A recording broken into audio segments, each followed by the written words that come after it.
చెప్పేవాళ్ళకి తీయడం తెలియదు. 100% ఫలించింది.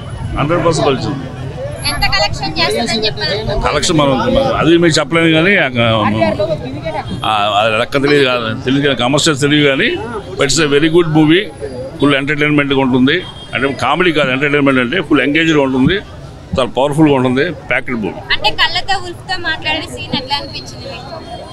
అంటే ఇతను ఆ పవర్ఫుల్ వ్యక్తి అనేది ఎస్టాబ్లిష్ చేశారు సీన్స్ ద్వారా. అంటే పాతకాల రోజుల్లో నాకు తెలుసు ఒక మహానుభావుడు హేరీ తోకచుక్కని 1910లో 1910లో హేరీ తోకచుక్కని ఆకాశం నుంచి తల మీద తీసుకున్నారు ఆయన మాస్టర్. నేను ప్రే చేసిన మాస్టర్ కుంభకోణం. మరి అంత శక్తి మనకు ఉంది, మనిషికి ఉందన్న విషయం సనాతనంగా ఉంది. అది ఈ క్యారెక్టర్ ద్వారా కొంత చూపించారు. బాగుంది, ఎంటర్టైన్మెంట్గా ఉంది. హీరో హెల్ప్ చేయటం, ముస్లిం పిల్లలు హీరోకి హెల్ప్ చేయటం అది ఉంది. విడమరి చూసేవాడికి అట్లా కనబడుతుంది.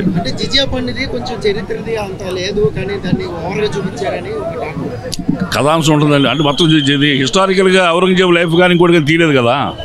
ఒక చిన్న ఫిక్షన్ మూవీ కావాల్సిన వరకు ఎసెన్స్ తీస్తున్నారు, బట్ వాస్తవాలనే తీసుకున్నారు. Last movie it's a memory of what అని చెప్పవచ్చు. Thank you. కృష్ణ ఆగిపోయినంత మాత్రం 40% కృష్ణ తీసింది, 60% జ్యోతి కృష్ణ తీశాడు. గట్స్ ఉండాలి ఈ సినిమా తీయడానికి. ఇటువంటి యుద్ధవీరుడి పాత్ర, మనం చూడని చరిత్ర, మనం చూడని సంస్కృతి, మనం చూడని సనాతన సంప్రదాయాన్ని చూపించే ధైర్యం ఆ కృష్ణకు ఉంది కాబట్టి ప్రాజెక్ట్ పూర్తి చేశాడు. ఏం రత్నంకి నిర్మాత విలువలు ఉన్నాయి కాబట్టి 100 కోట్లు లెక్క చేయకుండా చేశాడు. ఒక నిర్మాతకి దర్శకుడికి ఒక భరోసా ఉండాలి కాబట్టి పవన్ కళ్యాణ్ లాంటి గట్స్ ఉన్న వ్యక్తే ఈ సినిమా పాత్రలో ఒప్పించాడు. అద్భుతమైన నటన. ఆ రోజు మొఘలు పెత్తనాన్ని, మొఘలు నిరంకుశ వైఖరిని, హిందూ సనాతన సంప్రదాయాన్ని, హిందూ దేవతల్ని అగ్నిలో వేసే సీన్ చూస్తే కళ్ళమ్మడి నీళ్ళు వచ్చే సన్నివేశాలండి. అటువంటి అద్భుతంగా నటిస్తే దానికి విజువల్ ఎఫెక్ట్ ఎవరో కొంతమంది కావాలని చేసే వాళ్ళని మరి పరిగణలో తీసుకోవాల్సిన అవసరం లేదు. ఒక అద్భుతమైన సినిమా. ఫ్యామిలీ అంతా మన బిడ్డలను తీసుకెళ్ళి మన చరిత్ర, మన సంస్కృతి, మన సంప్రదాయం. 145 కోట్ల మంది జనాభాలో 100 కోట్ల మంది హిందువులు ఉన్నాం. 80% పాపులేషన్ ఉంటే హిందూ సనాతన సంప్రదాయాన్ని లేవనెత్తుకున్న మగోడెవరు? ఒక పవన్ కళ్యాణే. అది ఆ విధంగా కనెక్ట్ అయిపోయి నేషనల్ పొలిటికల్ స్టార్గా అవతరించాడు. అది తట్టుకోలేని తనంతలో కొంతమంది ఉంటుంది, దాన్ని మనం ఏం చేయలేం. కాబట్టి వాళ్ళ కడుపు మంట ఆ విధంగా కక్కుంటారు తప్పితే ఈ సినిమాని, ఈ విజయాన్ని ఎవరు ఆపుకోలేరు. కొంతమంది నెగిటివ్ ట్రోల్ చేసినంత మాత్రాన, రేటింగ్ తక్కువ ఇచ్చినంత మాత్రాన పవన్ కళ్యాణ్ యొక్క చరిష్మా నెక్స్ట్ లెవెల్. ఆయన నేషనల్ పొలిటికల్ స్టార్గా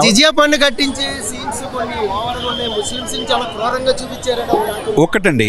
ముస్లింని మనకు చూడని ఖిల్జీలు, తొగ్లక్కులు మనం అన్నీ చూసాం. నేను చరిత్ర చదువుకొని వచ్చినండి.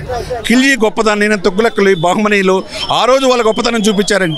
కానీ మన విజయనగర సామ్రాజ్యం ఔన్నత్యాన్ని, మన కాకతీయుల గొప్పతనాన్ని, మన కన్నిగంటి హనుమంతు బ్రిటిష్ వాళ్ళని ఏ విధంగా పోరాడారు, మన దుగ్గిరాల గోపాలకృష్ణ, మన టంగుటూరు ప్రకాశం పంతులు, మన భగత్ సింగ్, మన రాజగురు, మన సుఖదేవ్, ఇటువంటి వాళ్ళు ఇటువంటి చూపించే ప్రయత్నంలో ఇది సక్సెస్ అయింది. జిజే పనులు చేశారంటే మొఘళ్ళు ఎక్కడి నుంచి ఎక్కడికి వచ్చి పరిపాలించారు? మన దేశం వచ్చి మన భుజాల మీద ఎక్కి మనల్ని స్వారీ చేసి మన దేవతల్ని, మన సంస్కృతిని విచ్ఛిన్నం చేసి మంటల్లో కలిపి మన మీద పొన్నేసేది ఏంటండి? మన దేశం అనేక మంది దాళ్ళు మొత్తం భుజాలన్నీ కరిగిపోయినాయి సార్. ఆ రోజు ఖిల్జీలు, తొక్కలెక్కను మన ధర్మాన్ని, సనాతన ధర్మాన్ని ధ్వంసం చేశారు. పద్దాలు చేసుకుంటే వీరమల్లు లాంటి వాళ్ళు వస్తుంటారు కదా, కాపాడుతుంటారు కదా. కాబట్టి అదేమీ లాగే లేదు. అద్భుతమైన సినిమా. కొన్ని అమ్మవారి విగ్రహాలు సైతం పగలగొట్టే సీన్స్ కూడా తీశారు. ముస్లిమ్స్ మరి అంత క్రూయల్గా లేరు చరిత్రలో అని ఒక టాక్ అనేది నడుస్తుంది. లేదండి, చరిత్రలో నిజంగా చేసిన మళ్ళీ ఇప్పుడు మనం ఈ 10 సంవత్సరాల్లో ముఖ్యంగా మోదీ గారు వచ్చిన తర్వాత చూస్తే వారణాసిలో కావచ్చు, అయోధ్యలో కావచ్చు, అక్కడ కింద ఉన్న ఆ రోజు దేవాలయాన్ని కూడా పట్టుకొట్టి మనం చూసాం. నేను చేశారు, ముస్లిమ్స్ కట్టేశారు, కాళ్ళు చేతులు కొడుకునే చేశారు. అది మనం చూడలేదా? ఆర్కియాలజికల్ సర్వే ఆఫ్ ఇండియానే చెప్పింది. కాబట్టి ఇక్కడ ఏంటంటే ఎవరు అంటే మళ్ళీ చెప్తున్నా కదా, ఇటువంటి సినిమాలు తీయాలంటే గట్స్ ఉండాలి, మన చరిత్రను చూపించే ధైర్యం ఉండాలి. కాబట్టి మనం హిందువులు ఏ విధంగా క్రూరత్వాన్ని బలైపోయారు అనేది చాలా కరెక్ట్గా చూపించారు. కాబట్టి ఎక్కడ కూడా దాన్ని అతిశయోక్తి లేదు, ఎక్కడ లేనిదేం చూపించాల. మన తెరమరుగైన చరిత్రని, మనం చూడని చరిత్రని అది పర్ఫెక్ట్గా దీంట్లో అర్యారవ్యంలో చూపించారు. 100% మంచి సినిమా చూసిన ఫీల్తో ఇక్కడి నుంచి వెళ్తున్నాం అనమాట. క్లైమాక్స్ సీన్ ఎలా అనిపించింది పవన్ కళ్యాణ్? పవన్ కళ్యాణ్ గారి యొక్క మార్షల్ ఆర్ట్స్ వచ్చి కాబట్టి ఈయన కూడా మార్షల్ ఆర్ట్స్ ఇప్పుడు 2 రాష్ట్రాల్లో 15 దేశాలు పర్యటన చేసి వచ్చాడు. వాళ్ళంతా 500 మంది ఆయన కలవబోతున్నారు. ఎందుకంటే మార్షల్ ఆర్ట్స్ ఏ విధంగా చేయొచ్చు అనేది లాస్ట్ 22 మినిట్స్లో అద్భుతంగా చూపించాడు. ఎందుకంటే అంటే ప్రతి సినిమాలు అనేక మంది వస్తుంటాయి, సోషల్ మెసేజ్లు ఇస్తుంటారు. కానీ మనం చూడని చరిత్రని మన బిడ్డలు చూడాలి, నెక్స్ట్ జనరేషన్ చూడాలి. మన 100 సంవత్సరాలు బ్రిటిష్ వాళ్ళకి ముందు 1885 కాంగ్రెస్ ఏర్పడడానికి ముందు 1336 విజయనగర సామ్రాజ్యం గొప్పతనం, కాకతీయుల గొప్పతనం ఇవన్నీ చూడాల్సిన అవసరం ఉన్నది కదా. అది చూపించే పనిలో 100% సక్సెస్ అయ్యారు. అద్భుతమైన సినిమా చూసాము. రవి గారు మాట్లాడండి. ఓకే, సినిమా బ్లాక్ బాస్టర్ అండి. 5 సంవత్సరాల తర్వాత వచ్చిన బ్లాక్ బాస్టర్ సినిమా, బ్లాక్ బాస్టర్ అంతే. జై పవనిజం.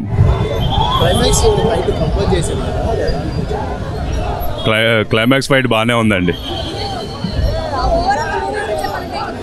బ్లాక్ బాస్టర్ అండి, అంతే, ఒక మాటే బ్లాక్ బాస్టర్.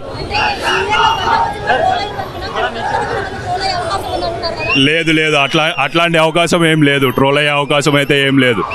పవన్ కళ్యాణ్ గారి యాక్టింగ్ చాలా బాగుంది. ఫైటింగ్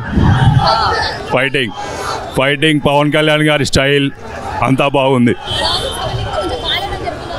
అదేం లేదండి, చెప్పేవాళ్ళు ఉంటారు కదా, అట్లా చెప్తూనే ఉంటారు అట్లా. ఎందుకంటే పవన్ కళ్యాణ్ని నెగిటివ్గా చూపించాలి కదా, అందుకని ఇవన్నీ చెప్తూ ఉంటారు. అవన్నీ ఏం పట్టించుకోవద్దండి, సినిమాకి వెళ్ళండి. రేటింగ్ 5 అండి, 5. జై Janasena. Veeramallu action film, 1 man show మన పవన్ కళ్యాణ్ ఫ్యాన్స్ కోసము. క్లైమాక్స్ డిఫరెంట్గా డిజైన్ చేశారు.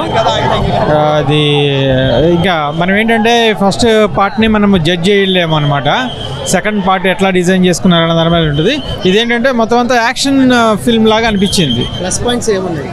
సో ప్లస్ పాయింట్స్ అంటే పవన్ కళ్యాణ్ని చూడటం ఒకటి, ఆయన స్టంట్స్ కానీ, ఆయన డైలాగ్ కానీ, ఆయన ప్రజెన్స్ కానీ, అంటే ఇక పవన్ కళ్యాణ్ గారిని మనము చూడడానికి బాగుంటుంది అనమాట. ఇది ఒక జానపదం లాగా అనిపించింది. ఓకే, అలా డిజైన్ చేశారు.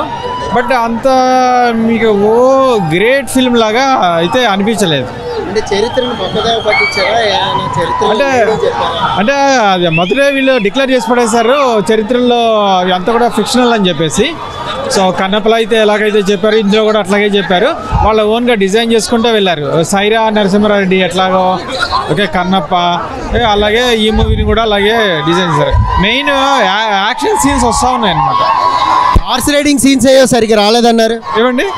హార్స్ రైడింగ్ సీన్స్ అయ్యో సరిగ్గా రాలేదన్నారు. అవును, గ్రాఫిక్స్ సీన్స్ అంటే తేలిపోయినాయి. గ్రాఫిక్స్ మనకి సరిగా లేవన్నమాట. Okay, but anyhow Pawan Kalyan కోసం, పవన్ ఫ్యాన్స్ ప్రజెన్స్ కోసం చూడొచ్చు. It is not bad, but above average I can say. Okay, చాలా బాగుందండి. It's very good narrative story. Hinduism second half మొత్తం హిందూయిజం మీద తిరుగుతుంది. So it's very feel good movie. Second half కొంచెం lag ఉన్నప్పటికీ that is a part of cinema procedure అంతే. క్లైమాక్స్లో compose చేశానన్నారు own fight. అది క్లైమాక్స్లో కంపోజిషన్ అంటే అండి, అది ప్రీ క్లైమాక్స్ అనుకోవచ్చు. యాక్చువల్లీ అది క్లైమాక్స్ అనేది is just like of Bobby Deol and Pawan Kalyan collaboration అది. So pre climax is a purely bliss to watch. Highlight scenes మీకు ఫస్ట్ హాఫ్లో మీకు హైలైట్ సీన్స్ అంటే మీకు వచ్చే విధంగా Pawan Kalyan entry is highlight scene plus interval is a big twist is Nidhi Agarwal and Pawan Kalyan. Thank you. First half చాలా బాగుందండి. సెకండ్ హాఫ్ కొంచెం సీజీ ఎంత బాగుంటే చాలా బాగుంటుంది. ఇంకా కొంచెం సీజీ వర్క్స్ కొంచెం రావున్నాయి. లేకపోతే బాగానే ఉంది. లేకపోతే అదంతా ఇంకా చూడొచ్చు ఒకసారి హాయిగా. హైలైట్ సీన్ వచ్చి అన్ని ఫైట్ సీన్స్ చాలా బాగున్నాయి. ముఖ్యంగా పాటలు చాలా వర్కౌట్ అయినాయి.